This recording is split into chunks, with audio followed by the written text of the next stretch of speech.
Peruvian President Pedro Castillo has named his new cabinet with Mirta Vázquez as his new prime minister.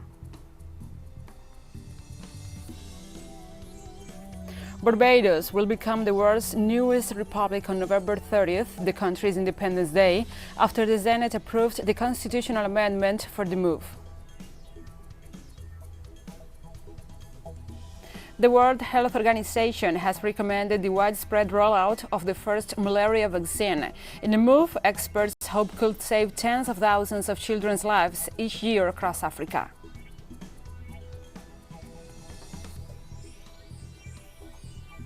From the headquarters of TeleSUR English in Havana, Cuba, this is From the South. I'm your anchor, Gladys Quesada, and these are the news. After accepting the resignation of W.H.O as Prime Minister this Wednesday, Peruvian President Pedro Castillo swore in his new cabinet and appointed former Congresswoman Mirta Vázquez as Prime Minister. From the government palace, President Castillo mentioned the ministers who were leaving office, adding that they are thanked for their services rendered to the nation. Of the 19 ministers that comprise the new cabinet, 12 names are ratified, while 7 new figures join the ministerial team, including the new prime minister. The changes are to the portfolios of culture, energy and mines, interior, labor, production and education. The changes included Iver Maraví, who was Minister of Labor, who is no longer part of the cabinet. Opposition sectors in parliament had called for his removal, claiming he was linked to the Shining Path guerrilla group.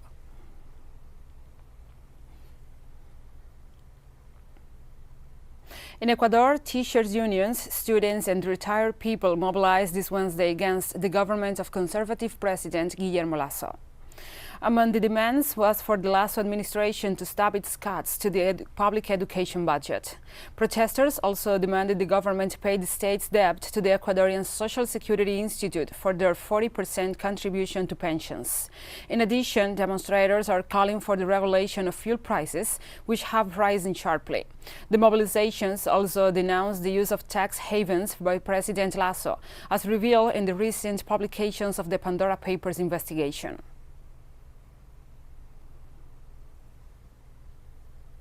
Nothing has been said about how to recover the $7.5 billion owed by financial groups as part of the tax evasion.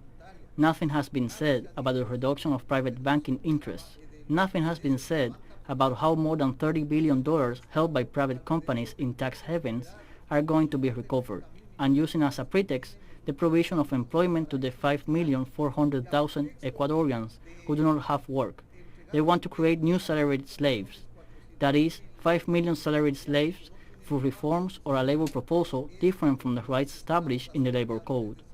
Job opportunities must be provided as established by the International Labour Organization, also known as decent jobs, meaning the right to fair wages, job stability, retirement rights, occupational health care, freedom of association, and the right to collective bargaining.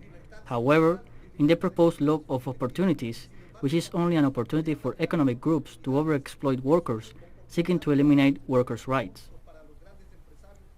The latest polls show that former Brazilian President Luiz Inácio Lula da Silva will win the 2022 presidential election. Research conducted to test 8 different first-round election scenarios with 4 possible candidates each saw Lula come well ahead of all his rivals. Current President Jair Bolsonaro and former Minister Ciro Gomes were among the candidates presented to those polled. While Lula secured 43 to 46% support, Bolsonaro's support ranged from 24 to 27% and Gomes from 9 to 12%. In the second round test, Lula also came ahead with 53% support. The research was based on more than 2,000 face-to-face interviews between September 30th and October 3rd.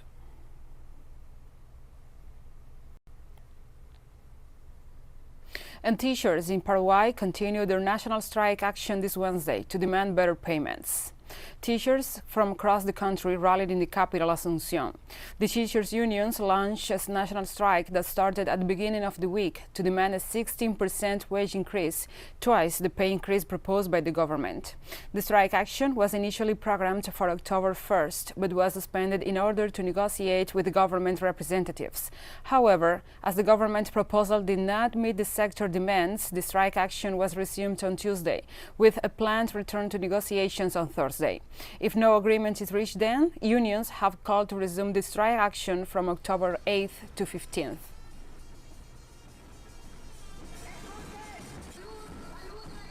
Colombia's Truth Commission, set up under the 2016 peace accords, is meeting with the families of victims of the false positive scandal to collect more testimonies on the state-sponsored crime.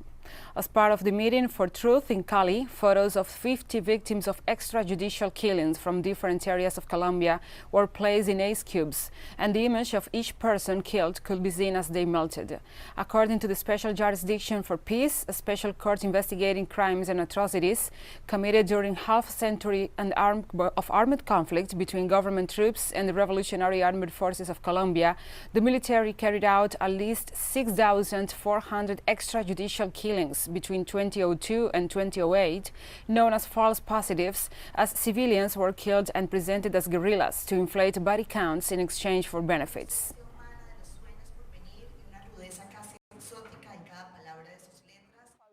My brother was Fabián Ceballos. He was 26 years old when he was assassinated by members of the Cabal de Ipiales army and the paramilitary group Libertadores del Sur on 3rd November 2000 in Ipiales, Nariño.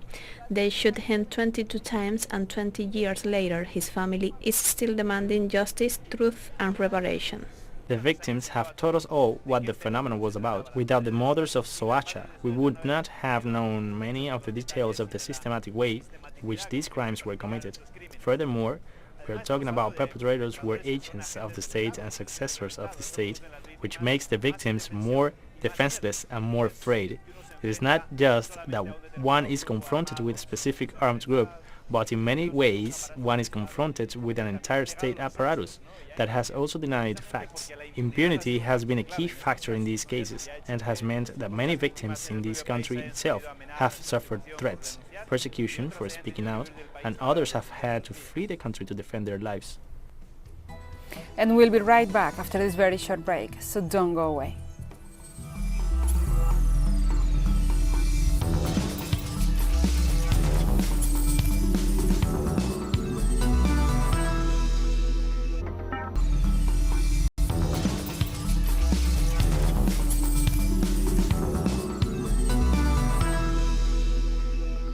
Welcome back to From the South. Barbados will become the world's newest republic on November 30th, the country's Independence Day. This Wednesday, the Senate passed the constitutional amendment establishing the office of the President of Barbados on achieving the necessary two-thirds majority after the bill passed in the lower house last week. The move, which will see the Caribbean nation cast off one of the last vestiges of its colonial past, will mean Queen Elizabeth II of the United Kingdom, who has been head of state since 1966, will be replaced by Governor General Dame Sandra Mason, who will become the first president of Barbados. In the lead-up to the parliamentary vote, Prime Minister Mia Mottley explained that much thought has gone into the decision to transition Barbados to a parliamentary republic, stressing that talks regarding the transition began more than 2 decades ago.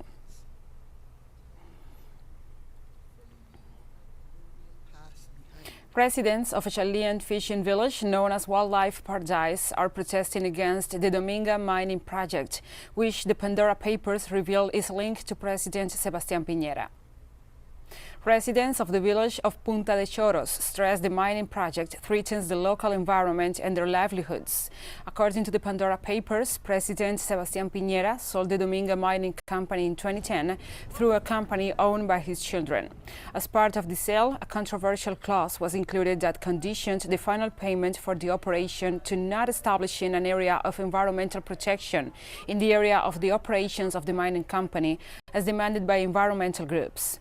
The revelation shows not only the money secretly made by the president in such business dealings, but also the wider consequences for Chile's biodiversity.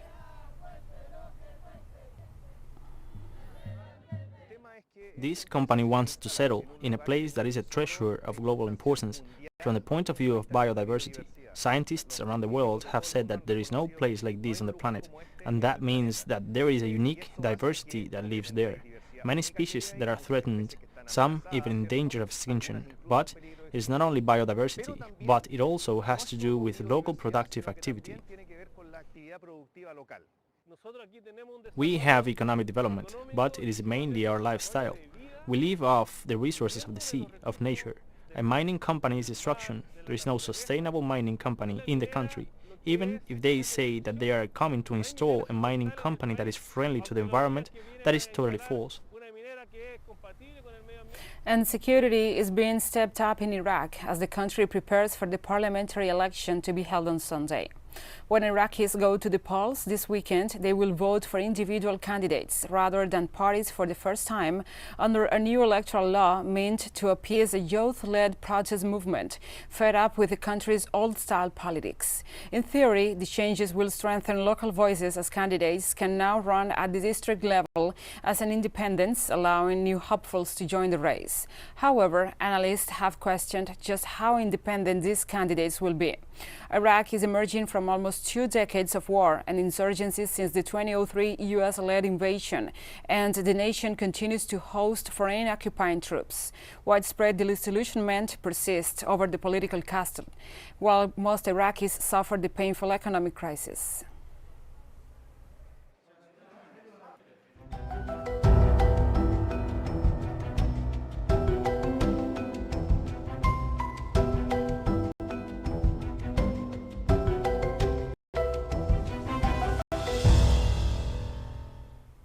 In Argentina, volunteers have teamed up with emergency response teams and firefighters battling the wildfires that have broken out in the northern province of Córdoba. The advance of the flames has affected several departments of the province. 4 hydrant planes and a helicopter assisted around 400 firefighters battling to put out the flames. The head of the fire has an extension of 900 meters, while the left and right flanks stretch 3,000 meters each. Personnel from 9 volunteers fire brigades traveled to the site, as well as members of the Provincial Fire Management Plan and Civil Protection in order to support the efforts. At least 2 people have been killed in the blazes. We are in danger because of this fire. This fire is dangerous if the wind continues like this, and it will reach us. We are working intensively with more than 457 personnel deployed, mobile units with forestry equipment to work in places that are difficult to access, and we will continue to do so. Beyond that, the weather, by the way, is playing decidedly against the possibilities of extinguishing this fire. The United States Coast Guard is investigating a possible anchor strike as the cause of a broken pipeline that has spewed tens of thousands of gallons of crude oil into the Sea of California. Emergency responders reported that more than 100,000 gallons of fuel have spilled into the sea, home to seals, dolphins and whales since the pipeline ruptured at the weekend. A 24-kilometer stretch of coastline have been closed to the public, and fishing has been halted as crews scramble to clean up one of California's biggest oil spills in decades. The Coast Guard is trying to determine if a large commercial ship shed anchor in the wrong place and damaged the pipeline. The disaster has had a major impact on local wildlife, especially birds.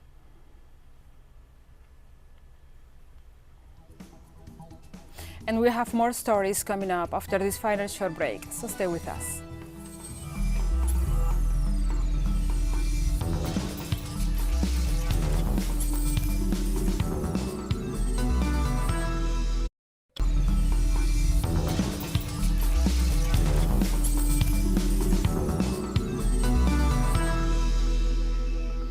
Welcome back.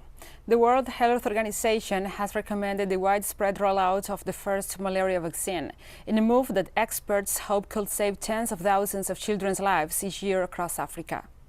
The recommendation is based on results from an ongoing pilot program in Ghana, Kenya and Malawi that has reached more than 800,000 children since 2019.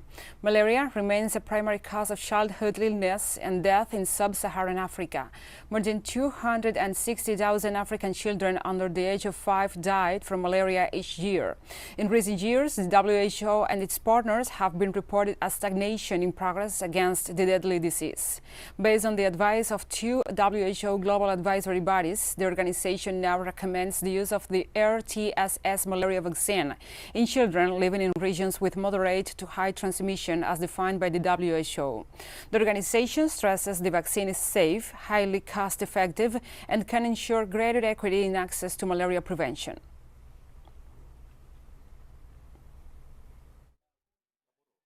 This long-awaited malaria vaccine is a breakthrough for science, child health, and malaria control. Using this vaccine in addition to existing tools to prevent malaria could save tens of thousands of young lives each year. As some of you may know, I started my career as a malaria researcher, and I longed for the day that we would have an effective vaccine against this ancient and terrible disease. And today is that day, an historic day. This vaccine is a breakthrough for science, child health, and malaria control.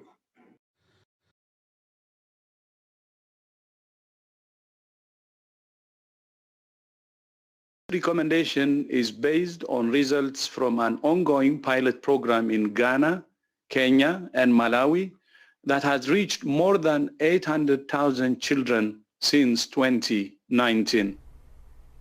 And speaking during a UN Security Council meeting this Wednesday, Secretary General Antonio Guterres warned that Ethiopia is facing an immense humanitarian crisis and called for authorities to grant unhindered access to international aid a week after the country expelled 7 UN officials. Humanitarian crisis that demands immediate attention. All efforts should be squarely focused on saving lives and avoiding a massive human tragedy. This makes last Thursday's announcement by the government of Ethiopia to expel 7 senior UN officials, most of them humanitarian staff, particularly disturbing. And Guinea's military junta has named Mohamed Biagovi as prime minister, a figure known internationally but with no national government experience. Colonel Mamadi Doumbouya, who seized power in Guinea following the September 5th military coup, on Wednesday named the development veteran as prime minister in a decree read on public television. Biagovi, aged 68, has had a prestigious career within international organizations, including the United Nations. The son of a diplomat, the engineering graduate is an expert in agricultural development, financing and risk management. Colonel Doumbouya was sworn in as interim president earlier this month and promised to respect the country's international commitments while transitioning to civilian rule.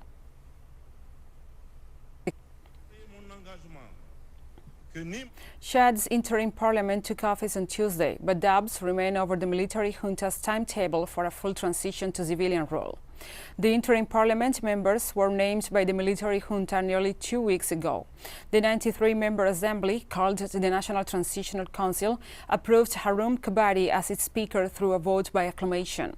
Kabari, aged 73, was speaker of the former National Assembly, which was dissolved after longtime ruler Idriss Déby Itno was killed fighting rebels earlier this year and succeeded by his son, 37-year-old General Mohamed Idriss Déby Itno.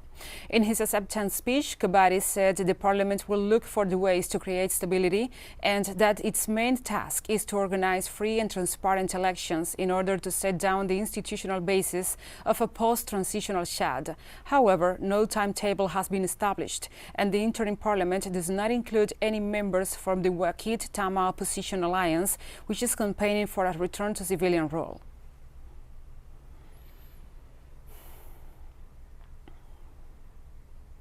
The Syrian people commemorated this October 6, the 48th anniversary of the October War liberation against the Israeli occupiers. This occasion takes a special significance at a time when Syria is making progress in regaining its prominent position at the Arab, regional and international levels, following the liberation of large parts of its territory from terrorist groups and other foreign invading forces. We have more in the following report with our correspondent Hisham Wanos. In addition to continuing the fight against the last terrorist strongholds on Syrian soil, the different formations of the Syrian Arab Army commemorated the victory achieved 48 years ago against the Israeli occupation with military parades, demonstrating their full readiness to complete this victory today with the total liberation of Syrian territory from the extremist groups and other foreign invading troops led by the United States occupation forces. The soldiers of the Syrian Arab Army are the shield that defends our homeland against the attacks of the enemies. And on this date, we congratulate our brave soldiers and reaffirm our confidence that their efforts in the field will soon culminate in the liberation of the entire soil of the homeland and the recovery of our dignity, just as the Syrian soldiers did in the October Liberation War. In the Liberation War of October 1973, the Syrian Arab Army succeeded in liberating one-third of the Israeli-occupied Syrian Golan Heights. The Syrian Golanese, who remained under Israeli occupation, promised on this date, like all their compatriots, to follow the example of the Syrian soldiers who fell as martyrs both in the October War and in the current terrorist onslaught imposed on their country, until the total liberation of their homeland, Palestine, and the other Arab territories occupied by the Zionist Israeli entity. Our brave army has the full support of the children of our homeland, who is on this date ratify their determination to remain steadfast and resistant until they achieve total victory against the Zionist enemy and against their criminal tools and their Western sponsors, who occupy Syrian soil in order to fulfill their failed plan to dismember and disintegrate the Syrian state. Arab solidarity and unity marked the scenario during the October War of Liberation, and Arab rapprochement this is resurfacing today after the failure of the United States and Western project to isolate, weaken and overthrow the legitimate Syrian government, an achievement that the Syrians hope will allow, as it did 48 years ago, the Arab countries led by Syria to regain their prominent position as a nation that influences international decision-making. Thank you, Hisham, for this report, and we have come to the end of this news brief. But remember, you can find these and many other stories on our website at telesurenglish.net. And also, you can find us and join us on social media for all the latest news. We are on Facebook, Twitter, Instagram, and Telegram. For TeleSUR English, I'm Gladys Quesada. Thank you for watching.